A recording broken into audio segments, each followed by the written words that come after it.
அங் சிங் வங் பங் அம் விந்து நாதம் சிவ வசி ஓம் ஹரி அர சத்து சித்து ஆனந்தம் பரிபூரணம் ஜோதி சிவய வசி சிவாய நம நம சிவாய ஆ ஈ ஊ ஐ நாராயணாய நம சிவோகம் சோகம் முதலியவாக சமய மதங்களில் குறிக்கப்பட்ட மந்திர தந்திர ரகசிய வாசக வாச்சிய வசன அஷர தத்துவ பௌதிக முதலியவையும் பரிபாஷையாம் மேற்குறித்த வண்ணம் ஜபித்தும் தியானித்தும் அர்ச்சித்தும் உபாசித்தும் சமாதி செய்தும் சுவாசத்தை அடக்கியும் விரதம் இருந்தும் இவை போன்ற வேறு வகை தொழிற்பட்டு பிரயாச எடுப்பது வியர்த்தம்.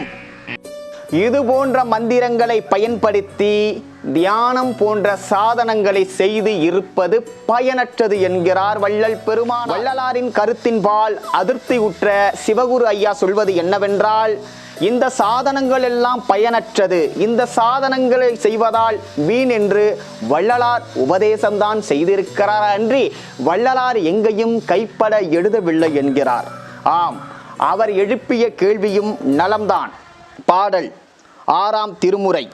தலைப்பு தோழிக்கு உரிமை கிளத்தல். கிளக்கின்ற மறையளவை ஆகம பேரளவை கிளந்திடு மெய் சாதனமாம்.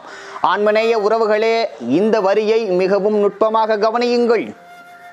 கிளக்கின்ற மறையளவை ஆகம பேரளவை கிளந்திடுமை சாதனமாம் அளவை அறிவளவை விளக்கும் இந்த அளவைகளை கொண்டு நெடும்காலம் மேலவர்கள் அளந்து அளந்து மெழுகின்றார். ஆங்கே அளக்கின்ற கருவியெல்லாம் தேய்ந்திட கண்டாரே அன்றி ஒருவாரேனும் அளவு கண்டார் இல்லையே. துளக்கும் ஒரு சிற்றறிவால் ஒருவாரென்று உரைத்தேன், சொன்ன வெளி வரையேனும் துணிந்து அளக்கப்படுமோ என பாடுகிறார் வள்ளல் பெருமானார்.